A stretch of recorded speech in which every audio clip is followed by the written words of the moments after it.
Good morning, all. The title of today's lecture is The Roman Way of Life and Death at Ostia, the Port of Rome. On Tuesday, we spoke about architecture under the Emperor Hadrian, the extraordinary Emperor Hadrian. We talked about the buildings that he commissioned, and some of which he also had a hand in designing, since, as we mentioned, he was an amateur architect himself. We spoke about that Greek import, the Temple of Venus in Roma, and also about the two major commissions during his principate, the Pantheon in Rome and Hadrian's Villa at Tivoli. The main takeaway point vis-a-vis both of these buildings, and you see them once again now on the screen at left and right, is that Hadrian followed the lead of Trajan before him. What Trajan had done and Apollodorus of Damascus had done in the Forum of Trajan and in the markets of Trajan, and that is to combine in one building complex both the traditional and the innovative strands of Roman architecture. The traditional that goes back to Greek and Etruscan architecture and is marked by the traditional elements, the traditional vocabulary of architecture, namely columns and walls and the roofs that they support, and then more innovative Roman architecture, which is predicated on concrete construction, faced with a variety of materials from stone to what we'll see today is the ascendance of brick as a facing, which began, as you'll recall, after the fire in AD 64 in Rome.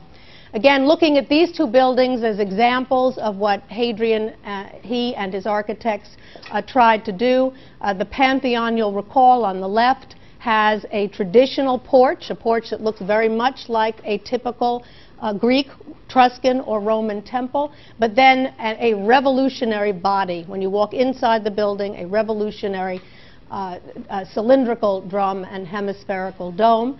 And then with regard to the Hadrian's Villa at Tivoli, I show you a view of the canopus, and you'll recall that the canopus makes use of columnar architecture. There are columns that border one end of the pool, although they are columns with a twist, because you can see they support a straight and an arcuated lintel, which we saw in second-style Roman wall painting, and then eventually it begins to infiltrate. Built architecture comes to the fore under Hadrian. So that's a playing around with those lintels in a way you wouldn't have seen in Greek and Etruscan architecture, but still relies in the main on the traditional vocabulary of architecture. But then you'll recall on the other end of the pool a building that was meant to conjure up the Serapeum in the Temple of Serapis in Canopus in Egypt, but that was made out of concrete construction and that had a segmented dome, a kind of pumpkin dome that we believe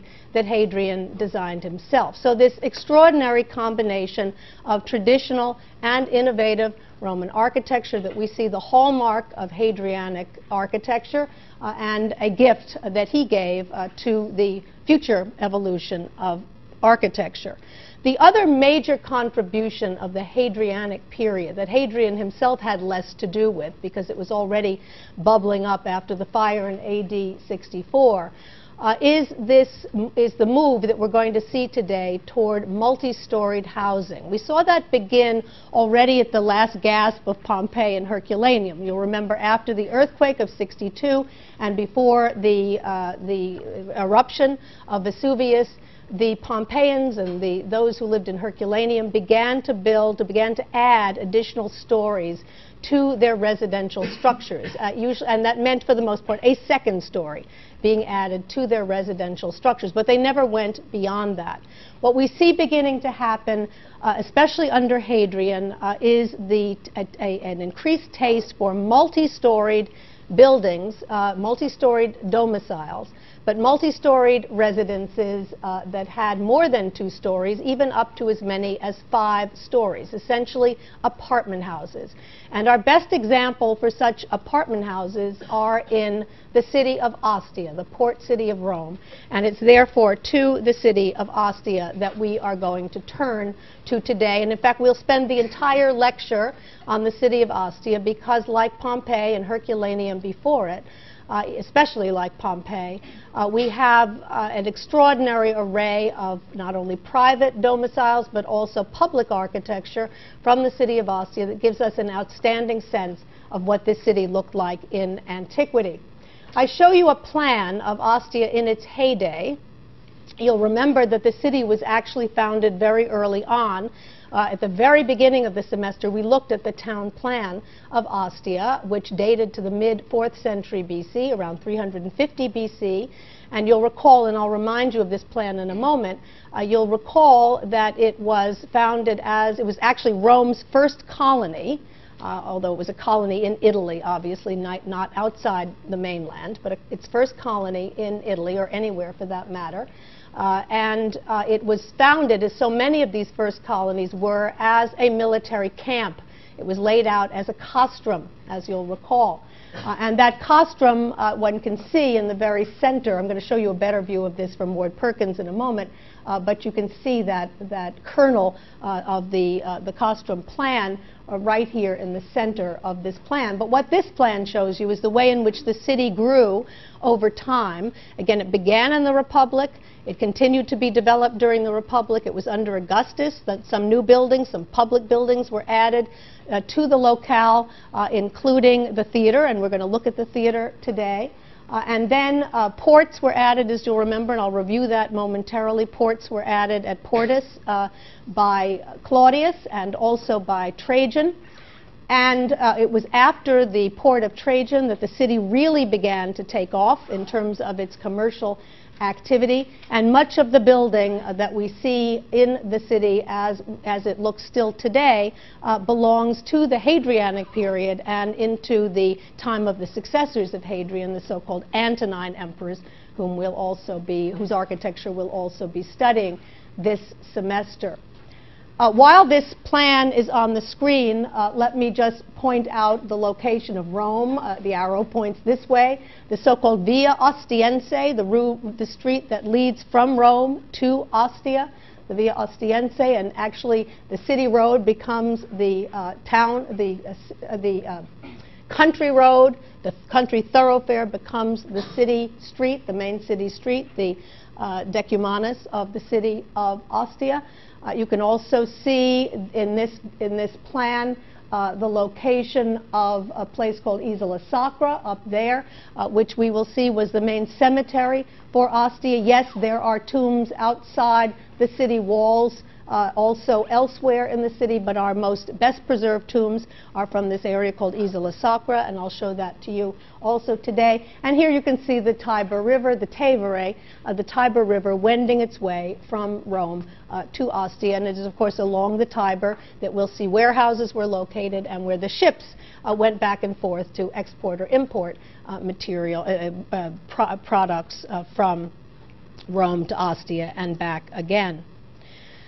We talked about the building of ports at Ostia. We talked especially about the port that Claudius commissioned at Portus, and I remind you of it on the back of a Neronian coin, a coin of Nero, obverse with Nero's portrait, reverse representing that Claudian port. And we see it there. You'll remember it had curved breakwaters, which you can see in that coin depiction, and a river god at the bottom, boats in the center, as well as the lighthouse.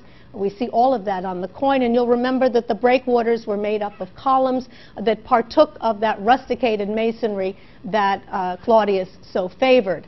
Down here, a painting that I've shown you before that is on the walls of the Vatican in Rome, the Vatican museums in Rome, where you can see Claudius's port, with its curved breakwaters and its lighthouse over here, and then the port that was added by Trajan during his reign, a multi-sided additional port right here. And it was again the construction of that particular port that really brought commerce even more. I mean, it had been used, this area had been used since the mid-4th century BC, but it begins to really take off. There's a real efflorescence during this period, and It is therefore not surprising that with commerce booming, there was more need for residential architecture for those who live there, for the traders and so on and so forth who live there, and we see the building of not only civic buildings but especially of private domiciles begins to move very rapidly apace. The city becomes more crowded, and there becomes this need to build up vertically as well as horizontally, and we'll see that development today.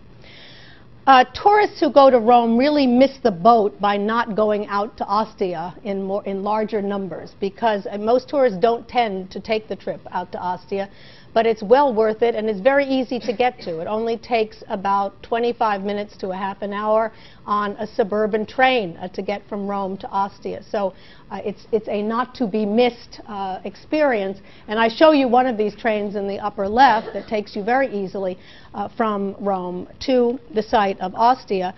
There are a number of stations in Ostia. One of them is Ostia Centro, the downtown of Ostia, which you see in that view in the upper left.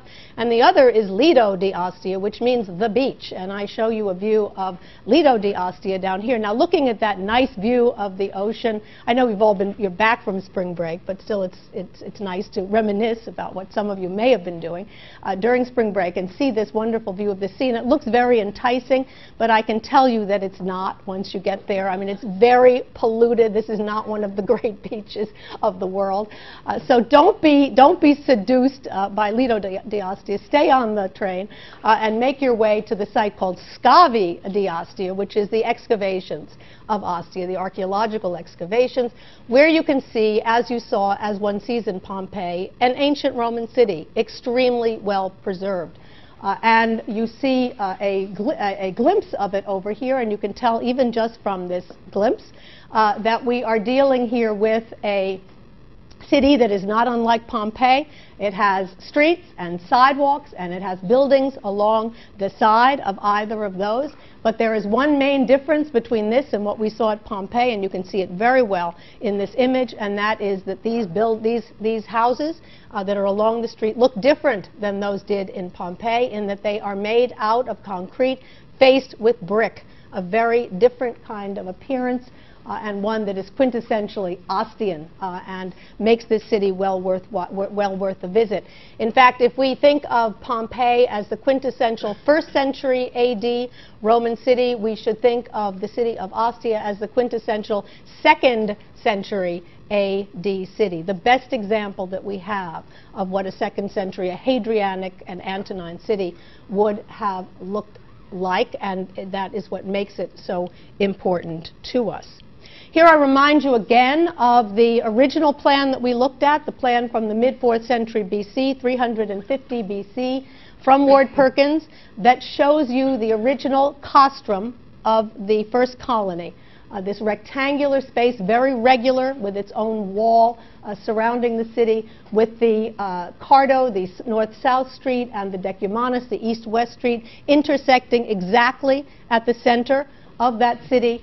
And then at that intersection, as was Roman practice, the placement of the forum of the city. A great open rectangular space with a temple pushed up against the back wall, in this case a temple of Jupiter, a Capitolium, dominating the space in front of it, and then other buildings around it, as you can see. Although there's a striking difference between this forum and the forum that we saw at Pompeii, because you'll remember at Pompeii, the various major buildings, the Basilica, the Temple of Apollo, and so on, sort of radiating out from the central core of the forum. We don't see that here. We see the buildings sort of placed separately from that main forum space. But in every other respect, very similar to the general plan of these early Roman cities. What's also useful about this particular plan is the fact that it shows you the way, though, as time went by and as the city grew, it shows you the way in which the Cardo and the Decumanus were extended, and then the other buildings of the city were added here and there, a number of baths, lots of private residences. This is a particularly important building here at 15 and 16, which we'll look at today. The 15 is the theater, and 16 is the so-called piazza of the corporations, the Piazzale delle Corporazioni, which is very significant, and we'll look at that soon.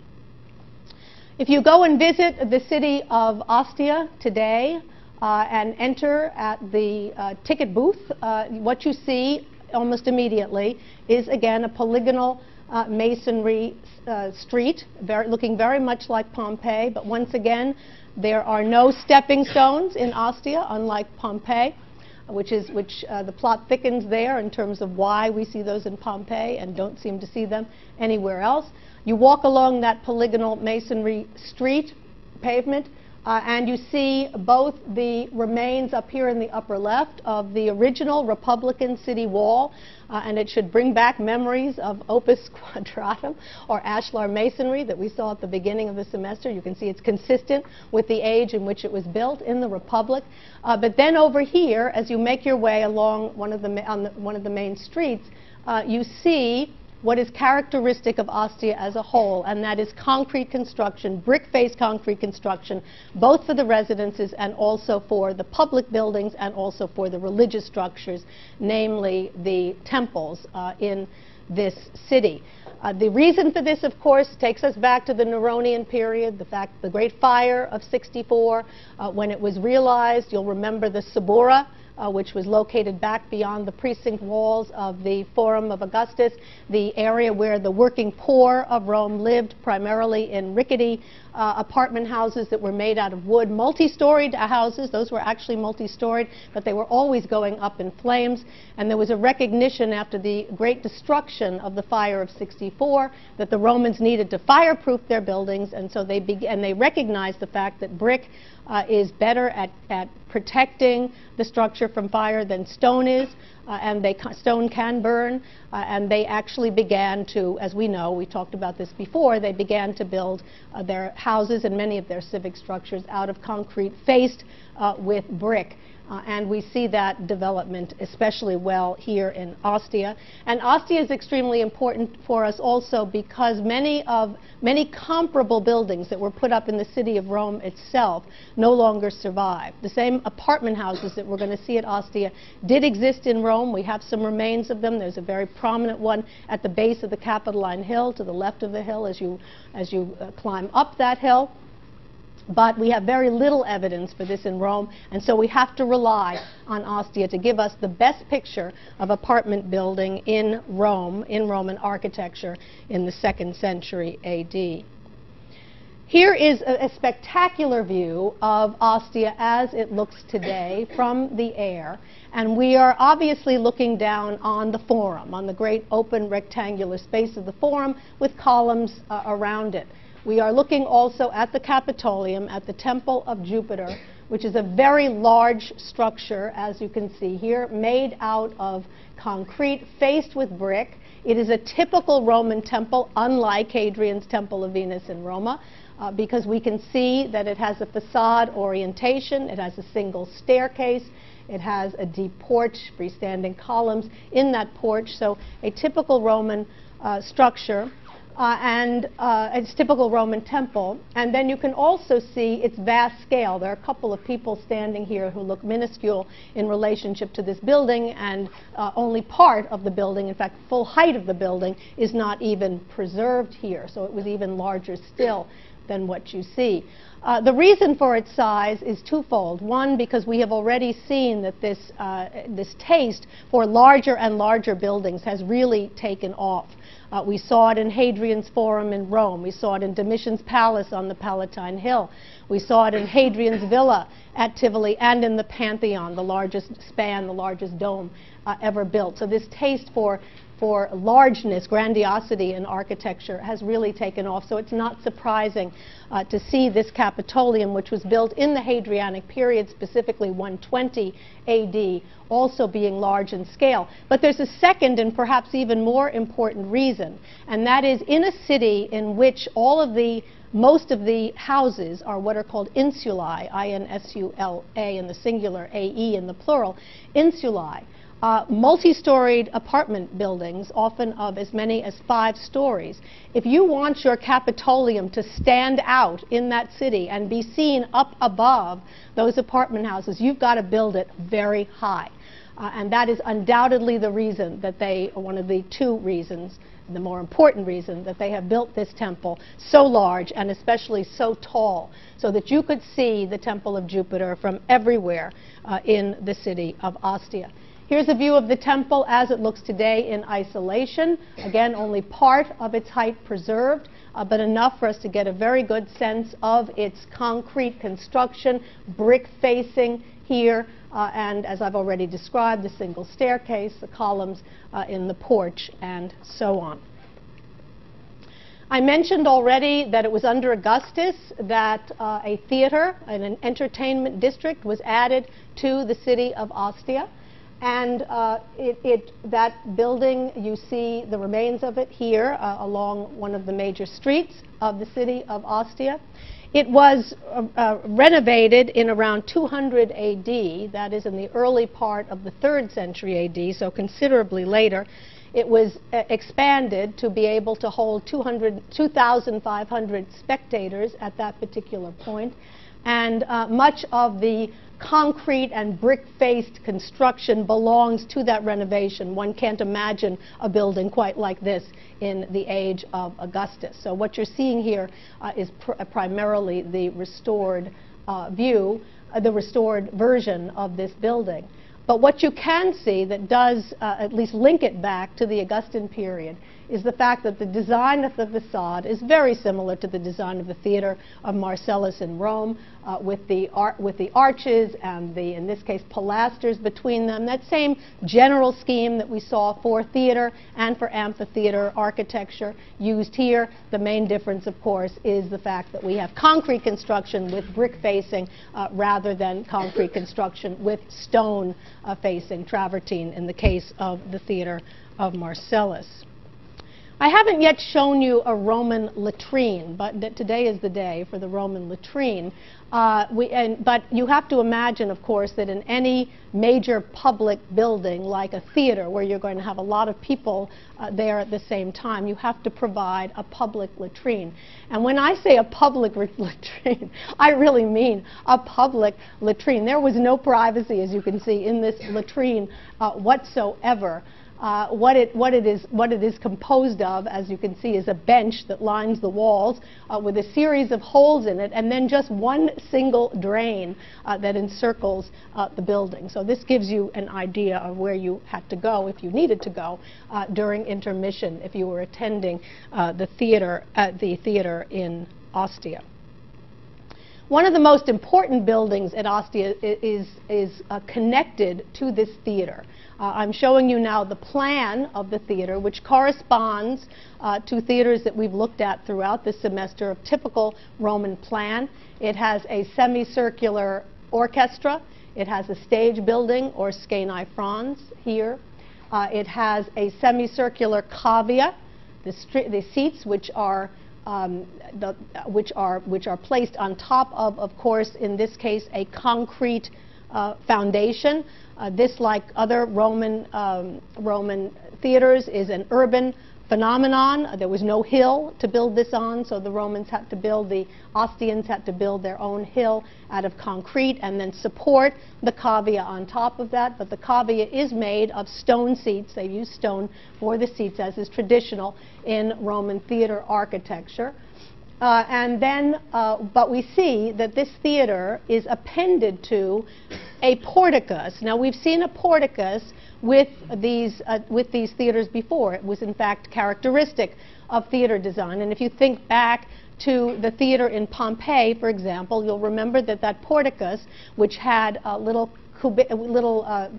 shops all around it, or small cubicles all around it, was used as a place where you could go during intermission to relax, to walk around, to buy a playbill, to pick up a souvenir T-shirt, or whatever the equivalent was in those days, a souvenir of your experience that evening at the theater.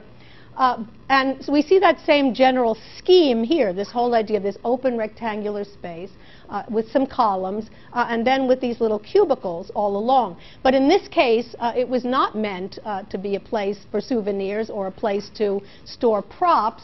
But instead, what we see is something quite fascinating, given the fact that the city of Ostia was primarily a commercial city, a place where items were exported and imported because it was a major port or harbor city.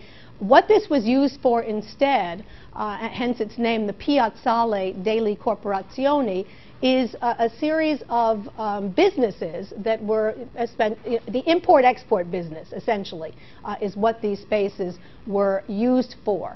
And I'll show you, they're actually, some of them are quite well preserved, and I can show you indeed what they look like. Then in the center, something we also don't see in the Pompey Theater, a small temple in the center, a temple that corresponds to Roman temples that we've looked at thus far. It's rectangular shape. It's flat side and back walls.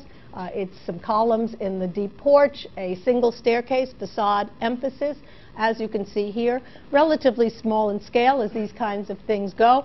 And it has been speculated by the main excavator of this site that it was used as that it was dedicated to some god whose name we don't know. We don't know which god or goddess this was dedicated to. But the excavator has speculated that it was probably some god that had something to do with commerce and the blessing of commerce, and that probably some trade guild, one of the trade guilds that had its businesses set up here, may have been the commissioners, may have paid for, indeed commissioned this particular temple. And I think that's as good a theory as any, and may well be the case.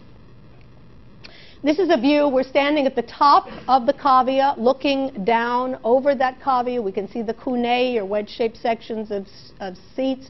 We can see the stone that has been used for those seats. We can see the semicircular orchestra, the scalloped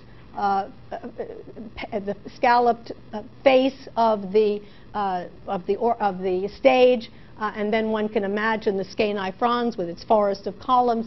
Behind that part is not well preserved, and there also would have been, I'll show you a restored view a little bit later, where you'll see that there was a much higher wall in between this and the piazzale that lay beyond. The wall is no longer there, so we can see very well through these columns the small temple that was put up by that trade guild to some god of commerce. And then we can also see these cubicles all along the way that were used as these import and export emporia. This is a view of the temple as it looks today. We can see that single staircase, fairly narrow staircase here, the facade orientation, a couple of the columns, including a Corinthian column, that are still preserved from that small structure. And then here a very useful view showing us again these interesting spaces, rectangular spaces along here, fronted in each case by columns. We'll see that those columns are made out of cement faced with bricks, so shades of the sanctuary of Hercules at Tivoli. We haven't seen this before, since then, and that was a very unusual use. Here we're seeing something that actually becomes more common in the 2nd century, making concrete columns and then facing them with brick. I'd like to show you a few views of these import-export businesses, as I've called them. One of them here, where we can see that the architecture itself, the walls and the columns, are only partially preserved. You have to imagine that in antiquity they went up higher than this. But what is well preserved are the mosaics on the floor of each of these, or many of these spaces. And you can see they're all done in black and white mosaic, just the two colors. You can see the interest that the Ostians had in geometric shapes.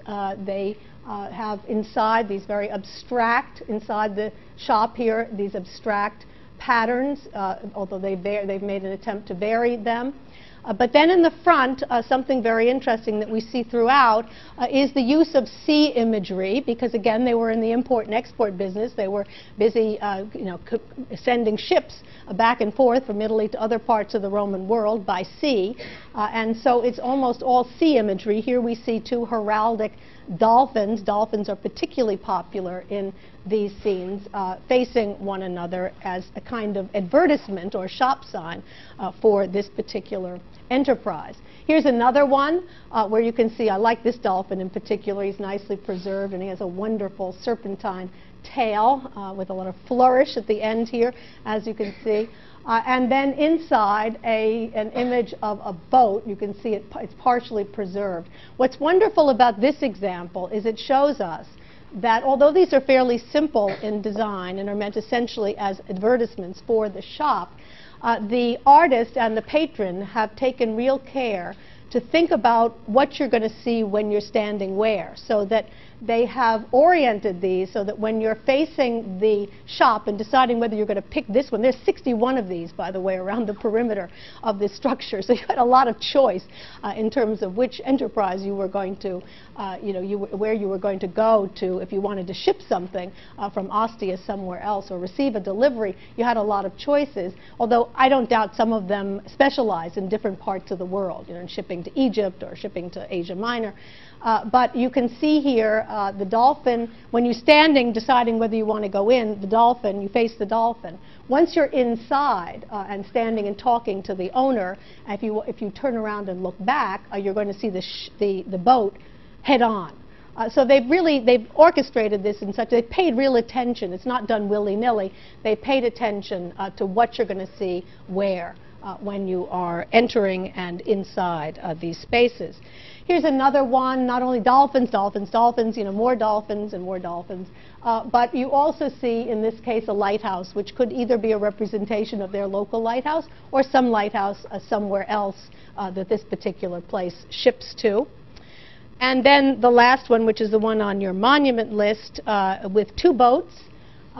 So again, how does one ship things from Ostia elsewhere? By boat, and so they tend to represent boats. So you've kind of seen it all. Dolphins, boats, and lighthouses tend to be the items that are chosen for these so-called advertisements.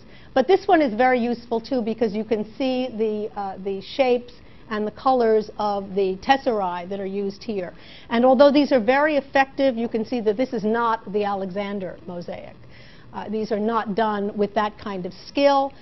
They use only black and white, the simplest possible scheme, no colors, and you don't get the sense as you do with something like the Alexander mosaic. When you step back from it, it could almost be a painting. It's done that well with the cast shadows and the crumpling figures so well presented. Here it's something quite different, more abstract, and the stones are not as fine. You can see they haven't paid as much attention to getting them perfectly shaped. But nonetheless, it's very effective, and it really does what it intended to do. One of the sad things, I mean, it's great to see, and if you go out to Ostia, make a special point of seeing these and taking pictures, because I've been looking at these for many years, and every time I'm there, it seems that there are fewer tesserae there. These are the originals. There are fewer tesserae than there were before. I'm not saying that people take them, although I think people do take them, but just that over time, by tourists walking on them extensively, they get loose. And they get spread around the site, and they haven't done as good a job as I think they should have at Ostia in keeping these mosaics together. Here's a restored view of the whole complex, where I think you can see that although the theater and the piazzale are connected to one another and are part of the same scheme and are a further development and evolution that is particularly appropriate for this commercial city of Ostia, that comes out of the orbit of that earlier theater and porticus complex at Pompeii. We can see that although they're part of that same complex, they are distinct from one another. If you look at the theater and the cavea up above with the original wall of the Scaenae Frons preserved, we're looking at it from the back, you can see that that was very high. So only if you were way up at the top of the cavea would you really get a sense of what lay beyond, and that once you got into the piazzale over here with its temple and with its various shops, you were in another world, a commercial world. Also interesting is the fact that although they're open to the sky today, in antiquity there was a covered colonnade, as you can see here, that would have covered those shops, and you would have had to go in between the columns and back along the passageway in order to check out what the options were. The city of Ostia, like all Roman cities that we've talked about, Rome, Pompeii, Herculaneum, so on, all obviously had a selection of bath establishments. Ostia was no exception. There are a number of baths preserved from the Roman city of Ostia. This being one of them, the so-called Baths of Neptune, that dates to 139 AD. The Baths of Neptune, so called because of a spectacular mosaic, black and white mosaic of Neptune on the floor. I'll show it to you in a moment, but go into it in more detail a bit later in the lecture. If we look at the plan of the Baths of Neptune in Ostia, I wondered if any of you can tell me whether this is a plan that corresponds to the earlier bath buildings at Pompeii, the Stabian baths or the Forum baths, or conforms more closely to the imperial bath type that we saw in Rome from the time of Titus, let's say the baths of Titus and Trajan. Any thoughts?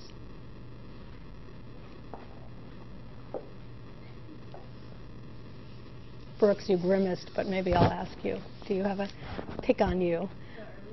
The earlier one, absolutely. And why? Why do you say that? Because the central open area in the place rather than the series of bathrooms are. Excellent, excellent. That's exactly right. We see the palestra on one side with the natatio, or the piscina, that was usually accompanied it over here. And then on the other side, all aligned in a row, the typical bath, the bathing block, including the apoditarium, the caldarium, the tepidarium, the caldarium, and the frigidarium, although the frigidarium is not a round alcoved structure at all, so in that sense perhaps influenced by some of what came in between those early baths at Pompeii and the imperial baths in Rome. But and of course also note here the shops that line the front of it, which is also characteristic of the Stabian baths and the Forum baths at Pompeii. So they could have chosen the other, but obviously felt that this was much more appropriate to this commercial town, to use the smaller, more intimate bath type here than the imperial baths that had been developed in Rome from the 1st century AD on.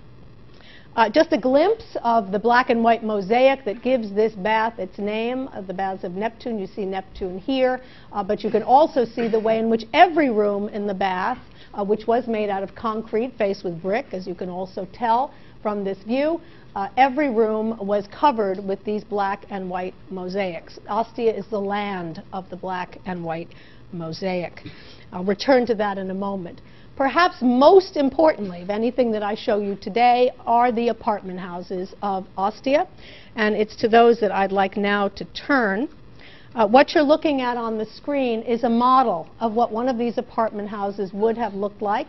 This one is the so-called insula, I-N-S-U-L-A, of Serapis, the insula of Serapis, and we're looking at it in a model that is in that Museum of Casts that I've referred to a number of times this semester at a part of Rome called Eor, E-U-R, that area that was built up in the fascist period by Mussolini in the 1930s. This model is in that museum, and it gives us as good an idea as anything I could show you of what one of these apartment houses looked like in its heyday, in the time of Hadrian. The word insula, I should mention, it can be used in two ways. An insula either refers to an apartment, a multi-storied apartment house, or it refers to a block of houses in a city like Ostia. It's used, for whatever reason, it was used interchangeably to refer to either a block or to an individual house. So pay attention to that when you read about an insula or insulae. Again, this one dates to the 2nd century AD, the insula of Serapis, and it basically was like a modern condominium. And often more than one of these insulae were clearly next to one another, but more than one sometimes shared a common bath. So they would sometimes build a bath building that would be used by those who lived in those two apartment houses.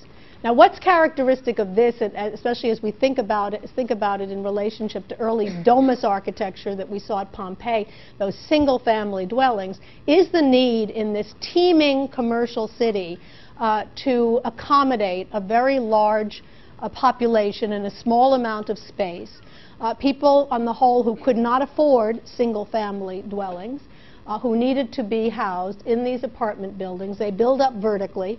And as you can see, they go up to as many as 5 stories. And we see that the insula of Serapis was indeed a 5-storied structure. It is made out of concrete. It is faced with brick. And what is particularly interesting about the brick facing here, and this is going to be our first example of this at Ostia, is the fact that at some point the Romans realized that brick was really attractive in its own right.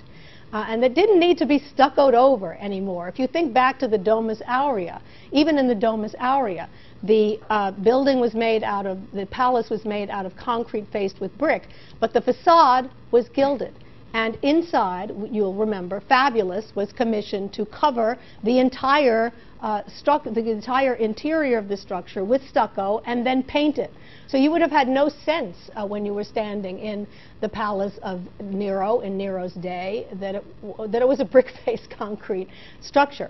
But somewhere along the way, and it comes to the fore in the 2nd century AD, they realized, hey, this brick is actually pretty attractive in its own right.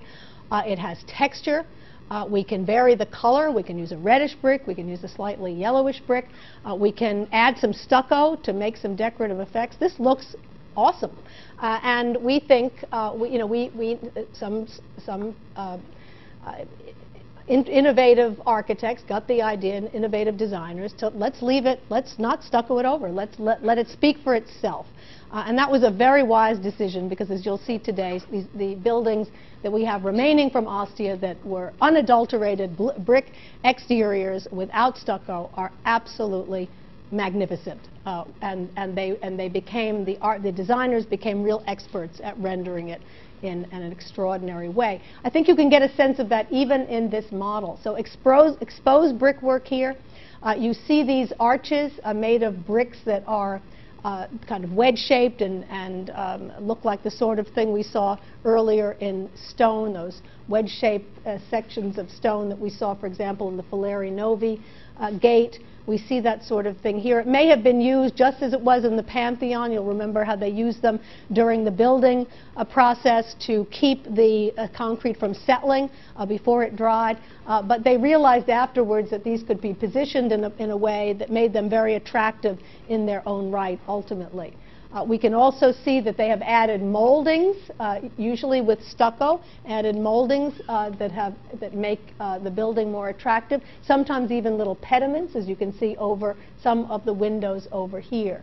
So they come up with strategies to make this brick look even more attractive than it was on its own. Note also the shops in the first story.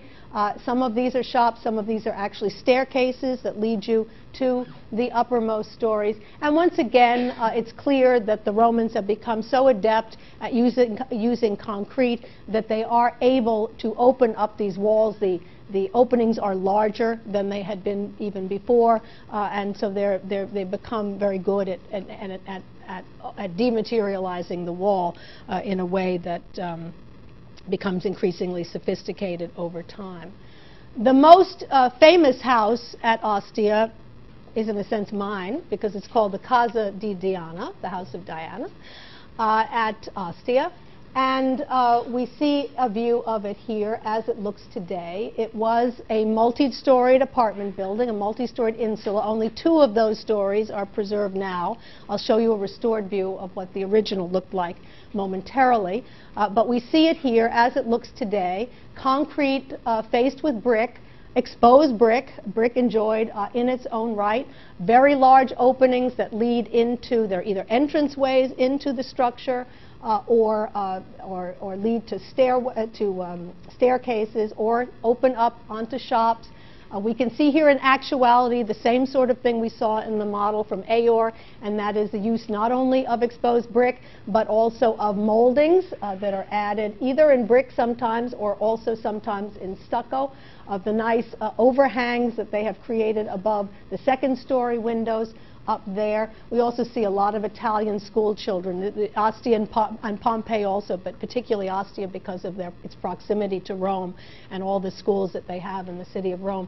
Lots of kids always out in groups, and they always seem to have T-shirts of the same color. So you'll see one red school and one yellow school and one blue school.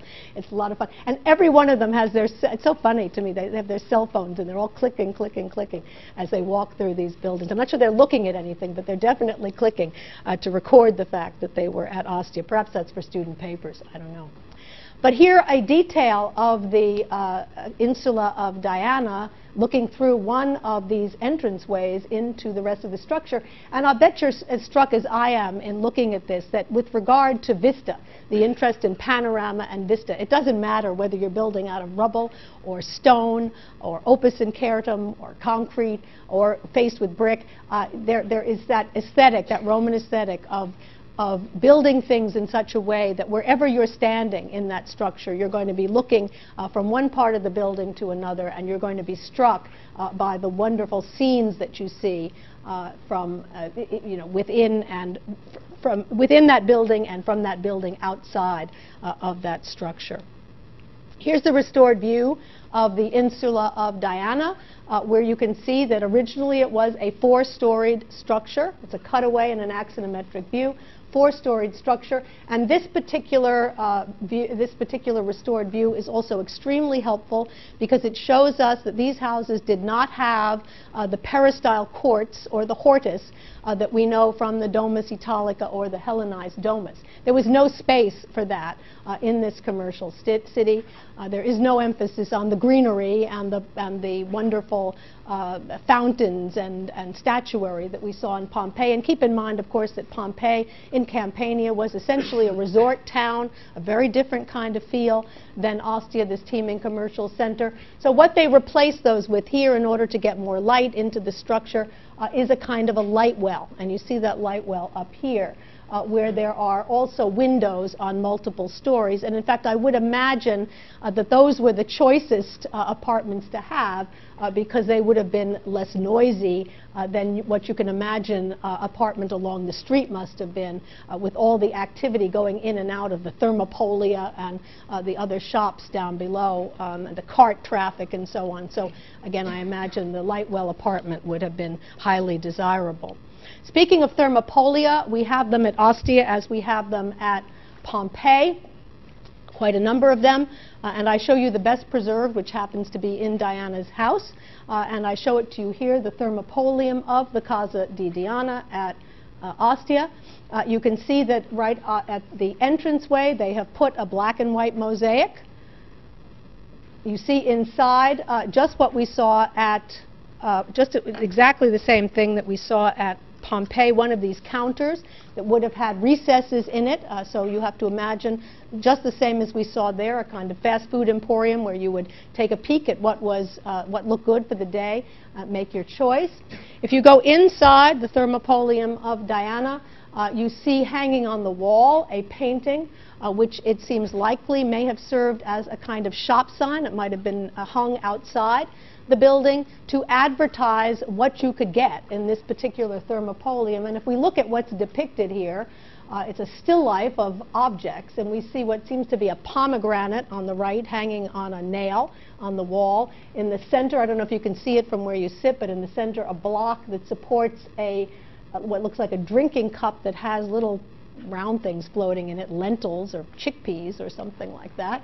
And then at the far left there's a plate that also is on a block, a plate that has a carrot and some other vegetables. So this may have been a vegetarian, I guess this was a vegetarian restaurant in Pompeii, one of the healthier places one could go if one wanted a snack in Ostia, excuse me.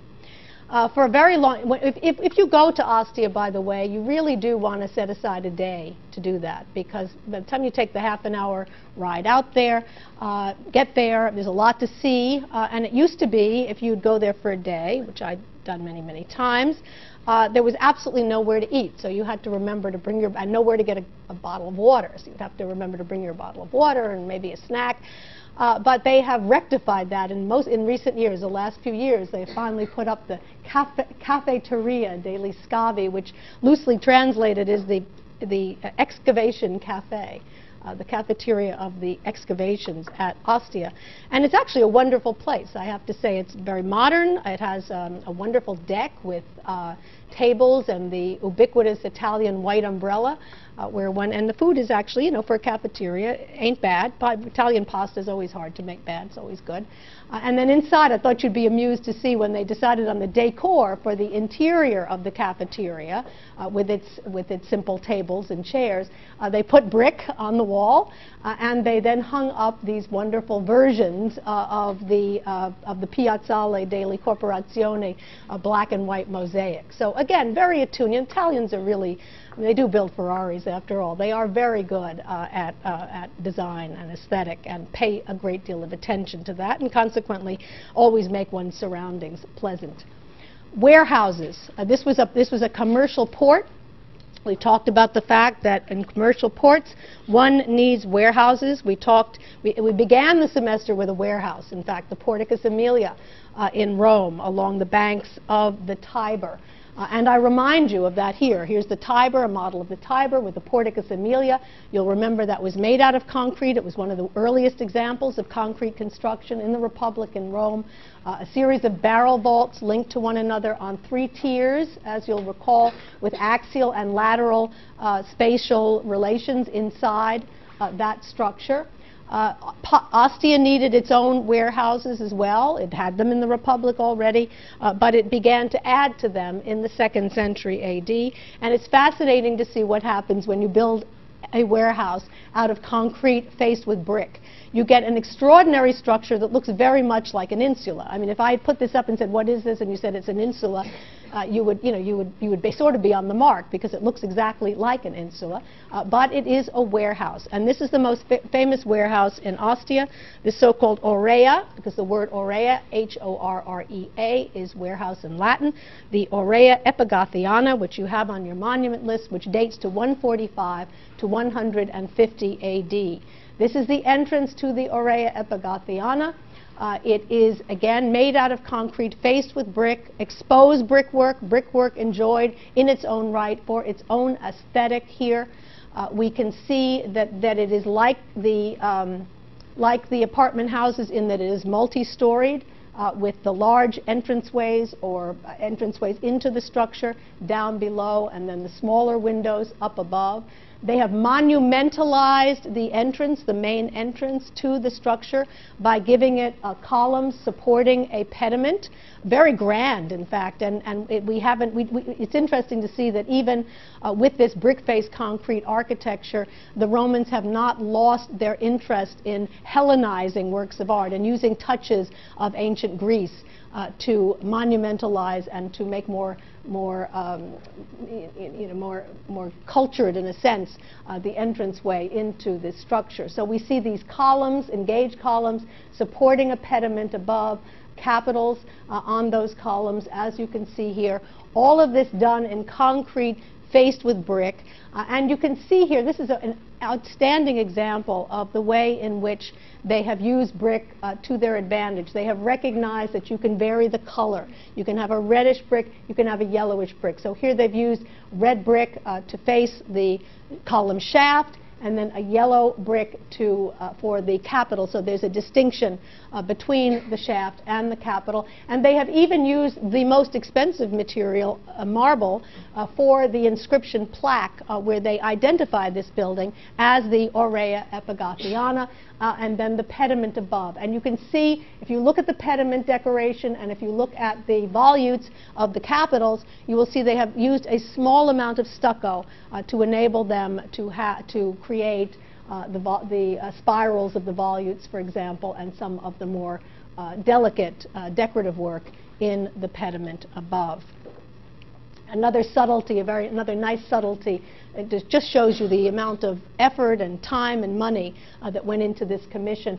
Also, this very nice pilaster that is placed right next to the column, which makes a wonderful, wonderful transition from the column, the roundness of the column, to the squareness of the pilaster, to the shape of the doorway. The aesthetics very much on the mind of this particular designer, as well as the vistas again, this idea of looking through one space, seeing another opening, and wondering where that opening is going. All of that very, very carefully designed by the architect. Here's another view head-on of this elaborate doorway leading into the Aurea Epigothiana, announcing with the inscription exactly where you are and what this building was used for in antiquity. A detail of the pediment where we can see the inscription. We can also see the capitals, the use of stucco work here, and the very elaborate work that they have done to decorate the pediment above. Just a few more details of the columns where you can see even better this capital and the way in which they have used brick. They have used brick for even for the acanthus leaves. You can see that there are acanthus leaves here. This is actually an example, one of the few we've seen, of the composite capital with the acanthus leaves of the Corinthian and the volutes of the Ionic. We saw it on the Arch of Titus in Rome. But here we see that they've used brick, and then only at the uppermost part where the leaf has to curve over do they add the stucco. So tremendous. And this is just a warehouse, and yet a tremendous amount of effort has gone into making it an extraordinarily beautiful building. And it shows again that they are absolutely going over the top in terms of of being enamored of what they can do with brick facing that they are now able to expose. Once they can expose it, they're much more willing to put the effort into it to make it really attractive. And if you go into the courtyard of the Aurea Epigothiana, and by the way, within these areas here we have annular vaulting, you can see these niches that have been placed here. I mean, they don't really need these niches in this courtyard of this warehouse. What did they use these niches for? Well, perhaps they put little statuettes of gods that those who worked here favored and protected their daily toil here in the Aurea Epigothiana. But look at the attention that they've paid to these niches that have no other purpose than to be attractive and possibly, again, to hold these statuettes. But you can see here again with this combination of stucco work for the pilasters and the capitals and brickwork creating these interestingly shaped lozenges and triangles to create, shows an interest again in geometric form and the contrast of one geometric form to another, just as we saw in black and white mosaic, capitalized on by these designers. Now, I don't want to leave you with the impression that because brick is now exposed and enjoyed in its own right, that there are no walls that were stuccoed and painted in Ostia. That would be a misconception, because there are still painted walls in Ostia. On the insides of some of these buildings, they still opted to stucco over the wall and to paint it. And I want to show you just one glorious example. The insula of the painted vaults, which dates to 150 to 200, is one that has one of our best preserved ceilings, walls and ceilings anywhere in a Roman house. You can see how well preserved it is here, and it is what we call the spoked wheel effect, because what the ceiling decoration does look like a spoked wheel. We can also see this division. In fact, as you look at it, I think you'll be as struck as I am by the fact that as we look at this spoked wheel, we really get the sense that we're looking at one of Hadrian's pumpkin domes in paint, because you can see the segmented dome effect here, and also the octagonal, in a sense, the octagonal effect that one also gets from this structure, as well as the effect of the ribs of a groin vault, as you can see well here. But it's a painted version of a pumpkin dome, and it's not surprising to see that Hadrian's pumpkin domes took off in this way. I also just want to mention to you that while there's a fair amount of what we call post-Pompeian painting, Roman painting after AD 79, almost all of it is an exploitation of the fourth style of Roman painting as we know it from Pompeii. There's actually not as much invention as one would expect after 79 in Roman painting. I want to show you very briefly the Insula of the Muses, in Ostia, which dates to around AD 130, because this is one of the few single-family dwellings that we see in the 2nd century in Ostia. You can see if you look at the plan that it is arranged not around an atrium but around a peristyle court here, although there aren't columns, there are these piers, as you can see also in plan. But just as we saw in the late Roman house, the late 1st century AD houses in Herculaneum, from between the earthquake and the eruption of Vesuvius, the triclinium has become the most important room in the house. You enter into it here, you have a vestibule, you have this court, and then you have on axis the triclinium of the house. But what makes this particular house most distinctive is the fact that every single floor is covered with mosaic. So, as I said to you before, the black and white mosaic reigns supreme in the city of Ostia, and it's clear that everyone who could afford it decorated every room of their house with mosaic. And although this doesn't come from this particular house, this comes from the house of Apuleius in Ostia. It's not on your monument list, you don't have to remember it, but I just wanted to show it to you because it's a marvelous example of what can be done. I wish it were a little more in focus, but it's a marvelous example of what could be done and was done using black and white mosaic in Ostia. Only black and white tesserae with a Medusa head in the center. And then this is one of these examples, illusionistic examples, that as you look at it and focus on it, it's hard to tell exactly what's in the foreground, what's in the background. It's got that kind of op art effect that those of you who know op art of the 1960s, and I show you an example of it, a painting from the Blaze series by the op artist Bridget Riley of the 1960s. I've mentioned so many times in the course of this semester that there isn't anything that the Romans didn't do before anybody else, and this is an op art is an example of that. So we do see op art in Ostia, and we see it obviously also much later in more contemporary painting. Another bath structure in Ostia, this one, the baths of the 7 wise men, or the 7 sages, dates to AD 130. I show it to you only to show you this one circular room, and not because it's a bath building, but rather because it has a wonderful mosaic on the floor. Again, a circular structure with a circular mosaic, once again done in black and white. And if you look at this, you can see that what we have represented here, I'll show you a detail in a moment, is a flowering acanthus plant that has intertwined within its leaves hunters and the hunted animals and their hunters in combat, as you can see here. And here's a detail where you can see, once again, done entirely in black and white mosaic, the hunters, the animals, very carefully depicted, interspersed among these flowering acanthus plants. Very effectively done. This is another view of the baths of Neptune in Ostia, which we looked at before, dates to 139 AD. And this is a good view because it shows you not only the brick-faced concrete construction of these structures, but also the mosaics themselves, and how every single room of this bath was covered with black and white mosaic. The pièce de résistance, the finest mosaic in the complex, is this one, and it's the one from which the bath gets its name, the baths of Neptune, because we see Neptune himself in the center of the scene. It's not surprising that the god of the sea was chosen as an appropriate subject for a bath building.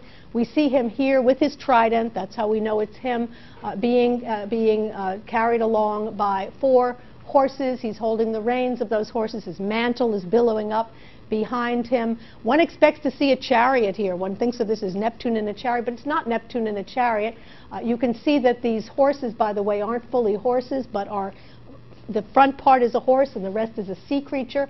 And you can see that the legs of Neptune are interwoven with the tail of the sea creature. He's in fact using the tails of those sea creatures almost like almost like skates, or as he makes his way along this, or water skis, I guess is a better way of putting it, water skis as he makes his way from right to left across the white background. One of the interesting things about this mosaic is you see the tension in the minds and and work of this artist.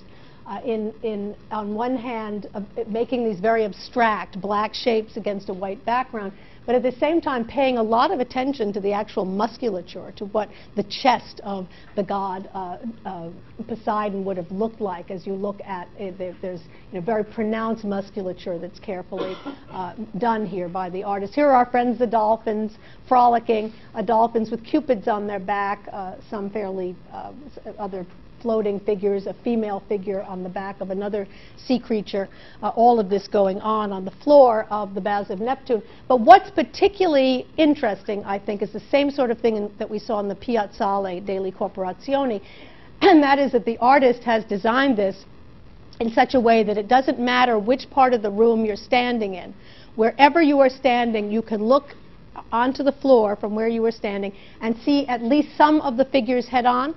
Whether you're standing here, whether you're standing here, whether you're standing up there or to the right, you are always seeing some, not all, but some of the figures head on. So again, this is done with great care and orchestrated to fit the space in which it was located. Here a detail of the mosaic that we just looked at showing Neptune and his horses and sea creatures. The most important development that happens at Ostia with regard to residential architecture later in its history is we do begin to see the reemergence of the domus already in the 2nd century and then even more so in the 3rd and 4th centuries AD. And I want to show you quickly 2 examples of that because they tell us a good deal about late residential architecture in Ostia and also by association in Rome. This is the Domus of Fortuna Ononaria. An axonometric view of that house. It dates to the late 2nd century AD, but was remodeled significantly in the 4th century AD. And I think we really need to think of it as more a 4th century house than as a 2nd century house. And by the way, Ostia was still thriving in the 3rd century. By the year 400 AD, it was abandoned. But in the 3rd century, still a thriving, and early 4th century, still a thriving city.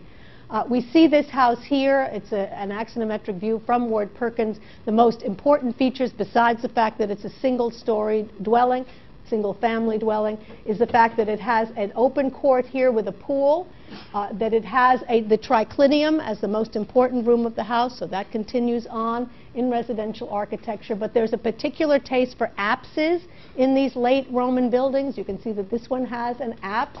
Not so unlike the apse that we saw in Domitian's Palatine Palace on the Palatine Hill. It is finally starting to catch on, among others. We see that you go into that room through 3 arches on columns, and this idea of supporting a triple arch on columns is also a very popular motif in domestic architecture in later antiquity. And look also at the fact that on the left-hand side of the triclinium there is a fountain. So the incorporation of a fountain, a pool court here, a fountain there, an apsed triclinium, and then views through triple arches supported by columns, all characteristic features of late Roman domestic architecture. This is a view obviously through the columns supporting that triple arch toward the fountain on the left and toward the apse in the center of the structure, and you can see the remains of marble revetment, real marble revetment that was used both on the floor for the pavement and also on the walls. The other house I want to show you briefly is the Domus of Cupid and Psyche, the more famous of the 2. This dates without any question to late antiquity, to around AD 300. The house of Cupid and Psyche, we see it first in plan, and you can see it's very simple. An entranceway here, a long corridor, a series of cubicula on one side of that corridor. There may have been a 2nd story on a small part of the house. You can see the stairway there. As you walk along the corridor, you eventually end up in the very large triclinium. So again, from the time of the House of the Mosaic Atrium and Herculaneum to here, the triclinium gaining in importance. As you walk along that corridor, you look through a series of columns supporting arches, as we'll see, customary of buildings of this time, and then look at this wall, which is scalloped for a fountain. So another one of these fountain courts that seems to be popular during this period. Here's a view into the room with the lovers, the famous statue of Cupid and Psyche, the young Cupid, the little young Cupid and Psyche embracing one another. That's from that statue that the house gets its name. One of the best preserved marble revetted rooms in the history of Roman architecture is this room here. Probably the triclinium in the house of Cupid and Psyche. You can see that even marble from the walls is preserved, as well as on the pavement and on the steps and on the side, the base of the walls as well. Brick-faced concrete construction faced with real marble. What makes this particular house especially appealing, besides that wonderful statue, is the fact that although there's the usual touches of maroon and green that we tend to see in many of these Roman pavements, most of the color is pastel, and it makes it look particularly attractive. And it goes particularly nicely with the red and yellow of the brick construction. And I show you a detail here of that marble revetment, which gives you as good an idea as anything I have shown you this semester of what the original Hellenistic palaces of the kings, the palaces of Nero and Domitian would have looked like in their heyday. And a detail of the statue of Cupid and Psyche and the room in which that found itself. It can still be seen there today. And the marble revetment, once again, done in pastel colors of the floor and of the walls, giving us, again, an excellent sense, not only of 4th century domestic architecture decor, but also what so many of the buildings that are no longer preserved, whose revetment is no longer as well preserved as one would wish, what they would have looked like in antiquity. A view through the corridor, through the columns, in this case gray granite columns that probably would have supported an arcade, but then without question the fountain on the side of the wall, that is scalloped both down here and the wall itself, and then the columns there do support arches. So this whole concept of columns supporting arches, very much a part of late Roman house design. In the very few minutes that remain, I just want to say a few words about, we talked about the life of this port city. I want to talk about, since I said the lecture was about life and death, I want to just end with saying a few words about the tombs in which the people who lived here were buried. People all up and down the social pyramid lived in this commercial center.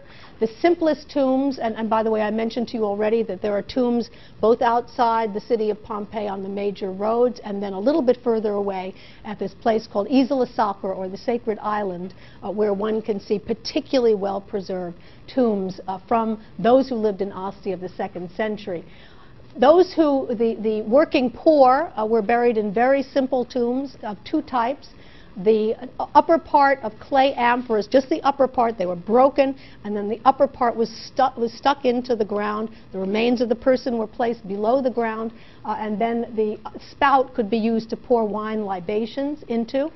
The other simple type was tiles that were, the body was placed below, and then tiles were arranged around it, looking almost like a kind of a house that helped to protect this idea of the houses of the living and the houses of the dead that were meant to protect the body. But most of the tombs are what we call the house type. We looked at the house type on the Via Appia in the age of Augustus in Rome, a tomb that resembles a house from the front with a doorway and a couple of windows and then an inscription plaque, and note the use of the travertine jambs and lintel around it, just as we saw in the markets of Trajan in Rome. But if you look at these in this very good view from the side, you will see that almost all of these are barrel vaulted tombs, which is characteristic of 2nd century tomb architecture at Ostia, at Isola Sacra. These barrel vaulted structures with facades that make them look like houses. Here's a detail of one of them, one of these house tombs, with, again, the travertine jambs down below, with the touch of a pediment up above. They haven't lost their interest in Hellenization to a certain extent. Windows here, slit windows here, an inscription, a long inscription plaque that tells us who was buried there. And then very often in these wonderful tombs for this commercial center, these panels that are done in terracotta that tell us something about the profession of those who were buried here. Here's probably a shipper was buried here, someone who made his money in the import and export business. And over here, you can maybe barely make out a representation of a mill, just as those that we would have saw in Pompeii, or we saw in the tomb of the baker Eurysakes, a mill with a worker and a mule that is helping to rotate the mill of the bakery. So perhaps a baker also from this particular family. I've superimposed a couple of other terracotta plaques, making them a little larger here to show you that these two belong to people who made their profession by sharpening knives, knife sharpeners. And they not only sharpen knives, and you can see them both doing this in this scene, but they also sold them. And I love the way in this still life they've arrayed every possible knife that you can sharpen here or buy from these individuals. And what do you think the professions were of these two? This one clearly a shop, someone selling things in a shop. Looks like vegetables once again, asparagus and maybe broccoli or some such over there. But what about this one? What was the profession of this one? Midwife. And I love this because here we have this woman about to give birth. She's got another woman holding her and giving her support. And here the midwife, instead of looking at what she's doing, she's reaching in, but she's not, she's instead of looking at what she's supposed to be concentrating on, she's looking out at the spectator just to make sure that we don't forget her features for posterity on this tomb relief from her tomb in Ostia. We saw columbaria, these underground columbaria with these niches where they placed the cremated remains of the deceased and had inscriptions. We see the same sort of thing in the interiors of tombs at Ostia, but they are above ground rather than subterranean at Ostia.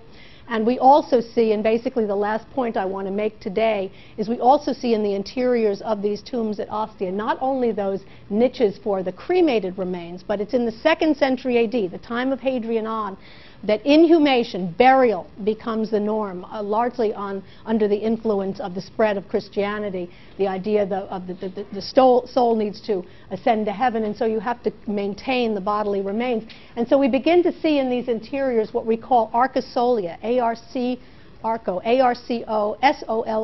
arcosolia, which are these much larger niches where bodies are placed. Bodies are buried, and then they are covered over with a marble slab that might have the inscription naming the deceased or a figural scene. And just in closing, to show you one last tomb that we're going to look at next time, the tomb of the Caetanei in the Vatican Cemetery in Rome, to show you that these concrete, brick-faced tombs with windows and with very elaborate interiors also begin to be put up in Rome in the 2nd century AD. We'll look at those. We'll look at the title of next time's lecture is Bigger is Better. We're really going to culminate our move toward larger, more grandiose buildings then. And then on Thursday we will finally move out to the provinces by studying Roman architecture in Roman North Africa.